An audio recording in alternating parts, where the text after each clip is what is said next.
नमस्कार दोस्तों, आप सभी का हमारे यूट्यूब चैनल डायमंड एकेडमी 245 पर स्वागत है। अगर आप हमारे चैनल पर नए हैं तो हमारे चैनल डायमंड एकेडमी 245 को सब्सक्राइब करें, वीडियो को शेयर करें।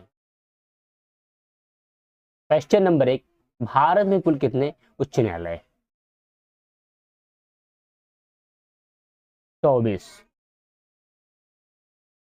क्वेश्चन नंबर 2, देश के 24 उच्च न्यायालयों में न्यायाधीशों की कुल स्वीकृति संख्या कितनी है? 1017। क्वेश्चन नंबर 3, भारत के किस उच्च न्यायालय में न्यायाधीशों की संख्या सबसे कम है? सिक्किम उच्च न्यायालय। क्वेश्चन नंबर 4, भारत के किस उच्च न्यायालय में न्यायाधीशों की संख्या सबसे अधिक है? इलाहाबाद उच्च न्यायालय। क्वेश्चन नंबर 5, भारत की 24 उच्च न्यायालयों में किसकी स्थापना सबसे बाद में हुई है?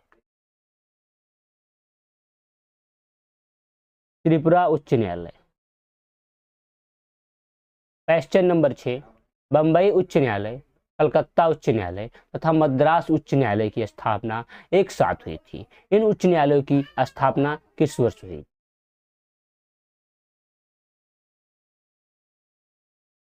1862 ईस्वी में। क्वेश्चन नंबर 7, किस उच्च न्यायालय की सर्वाधिक अस्थायी, स्थायी या अस्थायी खंडपीठ? गुवाहाटी उच्च न्यायालय। क्वेश्चन नंबर 8, भारत के किस संघ शासित क्षेत्र का अपना उच्च न्यायालय है? दिल्ली। क्वेश्चन नंबर 9, निम्नलिखित में से किस राज्य का अपना स्वयं का उच्च न्यायालय नहीं?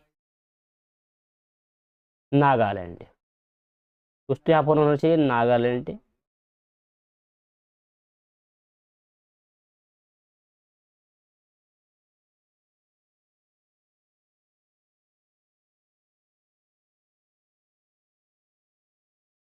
क्वेश्चन नंबर 10, निम्नलिखित में से कौन सा उच्च न्यायालय एक से अधिक राज्यों का उच्च न्यायालय है?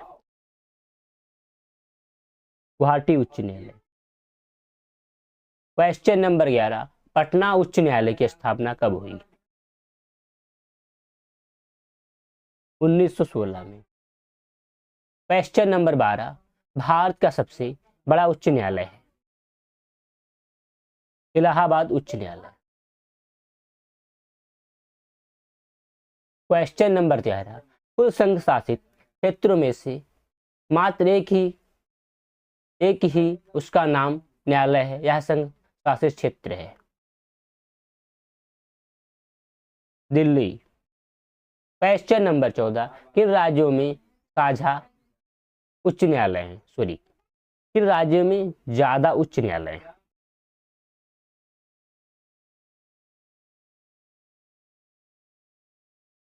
दोस्तों आपका जो राइट आंसर है वह है सी, महाराष्ट्र व गोवा। क्वेश्चन नंबर 15, भारत में उच्च न्यायालय सर्वप्रथम आरंभ हुआ? बंबई, मद्रास व कलकत्ता में। क्वेश्चन नंबर 16, किसके अंतर्गत कलकत्ता, मद्रास एवं बंबई के उच्च न्यायालय स्थापित किए गए थे? भारतीय उच्च न्यायालय अधिनियम 1861। क्वेश्चन नंबर 17, गोवा राज्य किस उच्च न्यायालय की क्षेत्राधिकार में आता है? बंबई उच्च न्यायालय। क्वेश्चन नंबर 18, दादरा एवं नागर हवेली किस उच्च न्यायालय की क्षेत्राधिकार में आता है? बंबई उच्च न्यायालय। क्वेश्चन नंबर 19, अंडमान एवं निकोबार द्वीप समूह किस उच्च न्यायालय की क्षेत्राधिकार में आते हैं? कलकत्ता उच्च न्यायालय।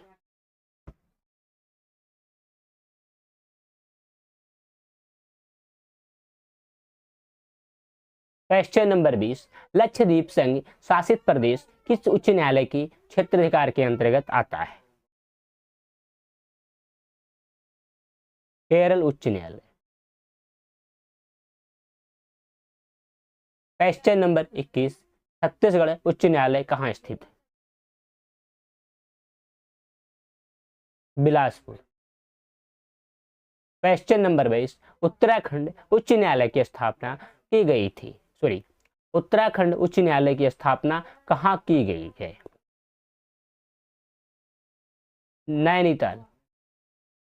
क्वेश्चन नंबर 23, झारखंड उच्च न्यायालय की स्थापना कहाँ की गई है?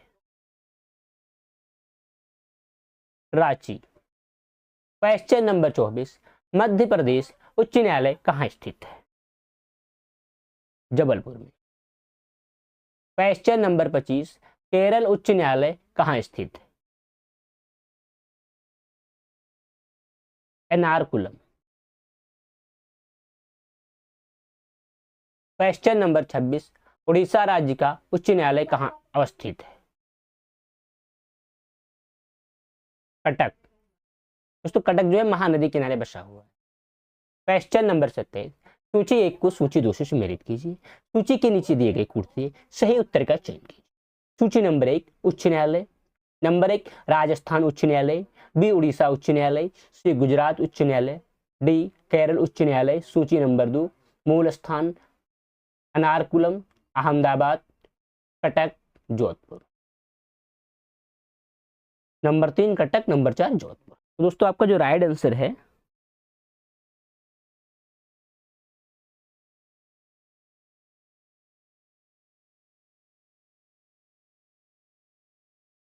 सी, सॉरी, ए का चौथा, बी का तीसरा, सी का दूसरा, डी का पहला। क्वेश्चन नंबर 28, दो या अधिक राज्यों का संघीय प्रदेश के लिए एक सामान्य उच्च न्यायालय की स्थापना की जा सकती है। संसद द्वारा कानून बना। क्वेश्चन नंबर 29, उच्च न्यायालय के क्षेत्राधिकार को घटाने या बढ़ाने का अधिकार किसे है? संसद। क्वेश्चन नंबर 30, उच्च न्यायालय के न्यायाधीशों की नियुक्ति कौन करता है? राष्ट्रपति। क्वेश्चन नंबर 31, उच्च न्यायालय के न्यायाधीशों की नियुक्ति के लिए राष्ट्रपति निम्न में से किससे परामर्श करता है? सर्वोच्च न्यायालय का मुख्य न्यायाधीश, संबंधित राज्य के उच्च न्यायालय के मुख्य न्यायाधीश, संबंधित राज्य के राज्यपाल। दोस्तों आपका राइट आंसर है डी, उपयुक्त सभी। क्वेश्चन नंबर 32, उच्च न्यायालय में बकाया कार्य को निपटाने के लिए राष्ट्रपति अपर न्यायाधीश की नियुक्ति अधिक से अधिक कितने समय के लिए कर सकता है? 2 वर्ष।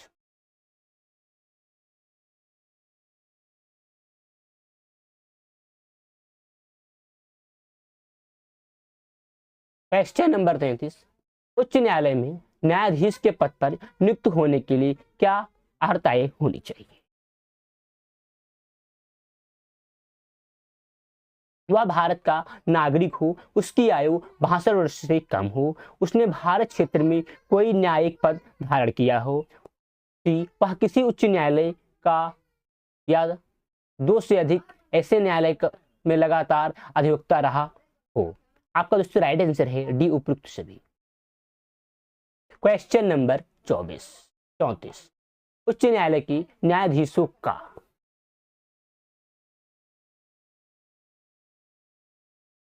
राष्ट्रपति के द्वारा नियुक्ति होती। क्वेश्चन नंबर 35, उच्च न्यायालय का न्यायाधीश किसके समक्ष अपने पद और गोपनीयता की शपथ लेता है? राज्यपाल।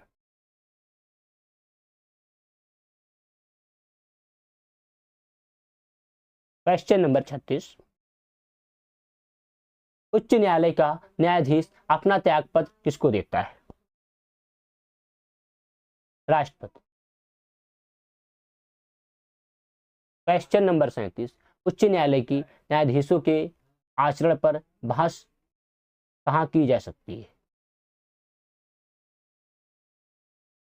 संसद में, विधानसभा में, लोकसभा में, इनमें से कोई नहीं।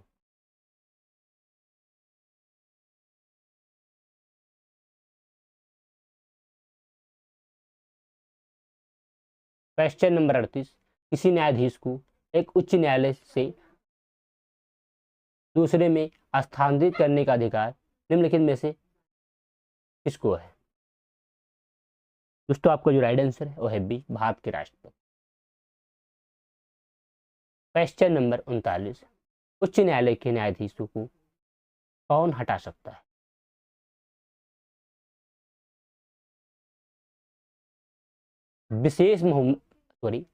विशेष बहुमत से पारित संसद के प्रस्ताव पर राष्ट्रपति। क्वेश्चन नंबर 40,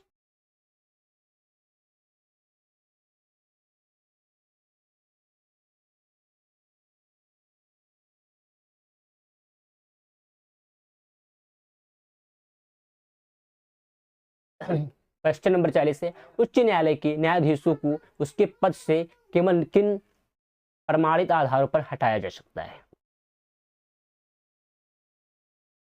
ऑप्शन है ए कदाचार,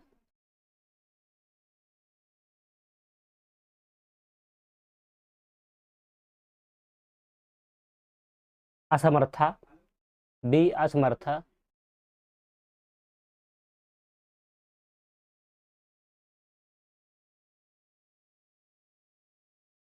सी उपयुक्त दोनों,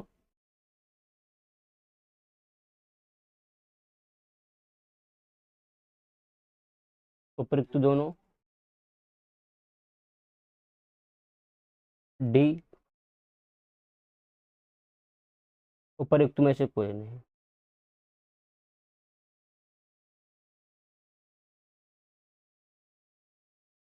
कोई नहीं। दोस्तों आपका जो राइट आंसर है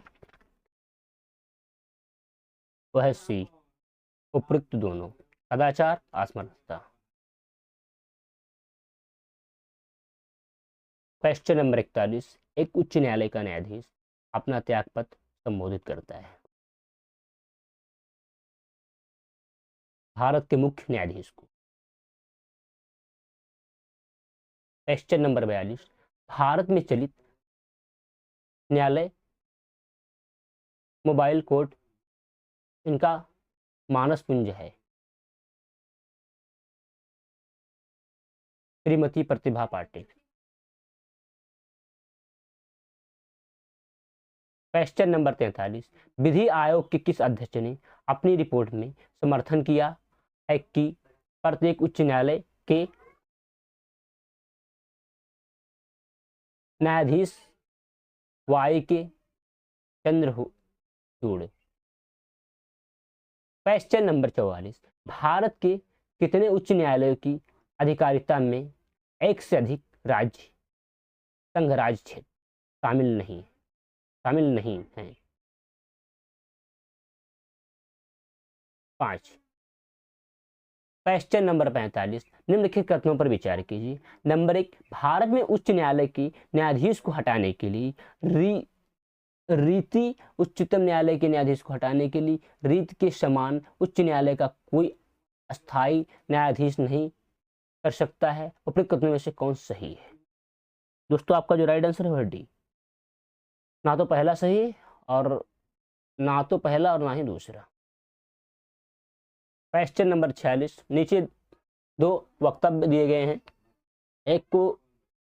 एक को कथन ए तथा दूसरे को कारण आर का कहा गया है। इन दोनों वक्तव्यों का उत्तर नीचे दिए गए कोड की सहायता से चुनिए। कथन ए, भारत में प्रत्येक राज्य के क्षेत्र में एक उच्च न्यायालय विद्यमान।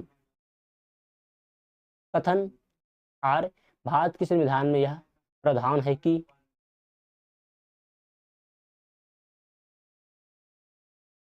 प्रत्येक राज्य में एक उच्च न्यायालय हो।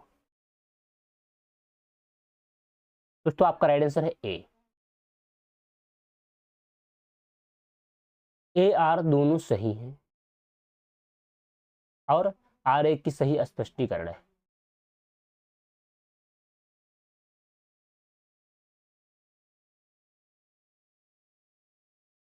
क्वेश्चन नंबर 47, निम्नलिखित कथनों पर विचार कीजिए।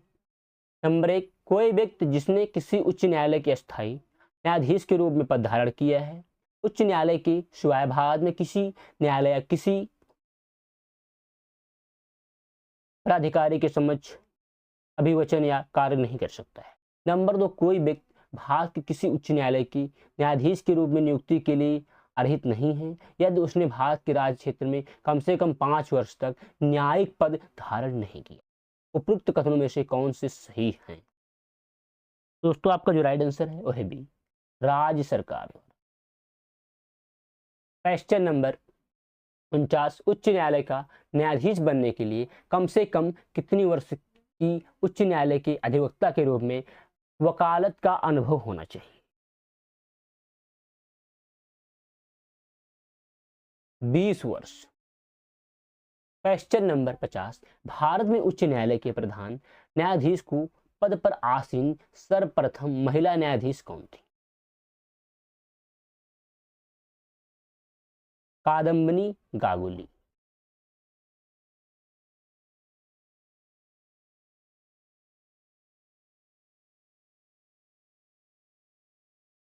क्वेश्चन नंबर 51, नवसृजित उच्च न्यायालय है?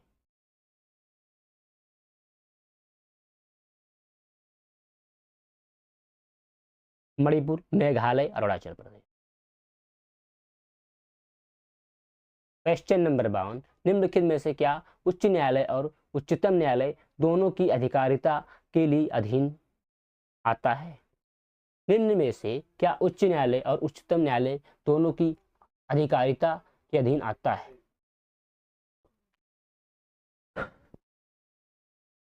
मूल अधिकारों का संरक्षण।